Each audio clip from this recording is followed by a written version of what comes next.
পাকিস্তানে হামলা চালাতে গিয়ে ভারতের অন্তত একটি রাফাল যুদ্ধ বিমান ভূপাতিত হয়েছে। বিষয়টি সত্য হলে এর মাধ্যমে যুদ্ধের ময়দানে ফ্রান্সের তৈরি অত্যাধুনিক রাফাল বিমান বিধ্বস্তের নজির গড়ল পাকিস্তান। ফ্রান্সের একজন উচ্চপদস্থ গোয়েন্দা কর্মকর্তার বরাত দিয়ে এই তথ্য জানিয়েছে মার্কিন গণমাধ্যম CNN।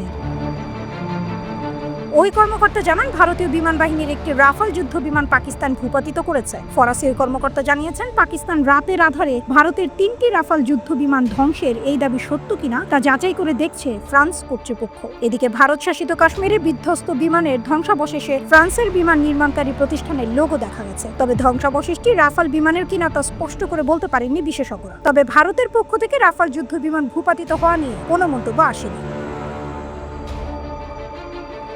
রাফাল যুদ্ধ বিমানের নির্মাতা প্রতিষ্ঠান দাসো এভিয়েশন CNN এর মন্তব্যে অনুরোধের কোনো জবাব দেয়নি। এদিকে বুধবার দুপুরে ভারতের জম্মু ও কাশ্মীর অঞ্চলে 3টি যুদ্ধ বিমান বিধ্বস্ত হয়েছে বলে জানিয়েছিল সংবাদ সংস্থা রয়টার্স। স্থানীয় সরকারি 4টি সূত্রে বরাত দিয়ে রয়টার্স এই তথ্য জানিয়েছিল। এদিন পৃথক এক প্রতিবেদনে ভারতীয় কর্মকর্তা, পশ্চিমা কূটনৈতিক এবং স্থানীয় গণমাধ্যমের বরাত দিয়ে প্রভাবশালী মার্কিন গণমাধ্যম নিউ ইয়র্ক টাইমস জানায়, ভারতের 2 থেকে 3টি বিমান ভারতের অভ্যন্তরে বিধ্বস্ত হয়েছে। তবে এগুলো কোন মডেলের বিমান তা উল্লেখ করা হয়নি প্রতিবেদনে।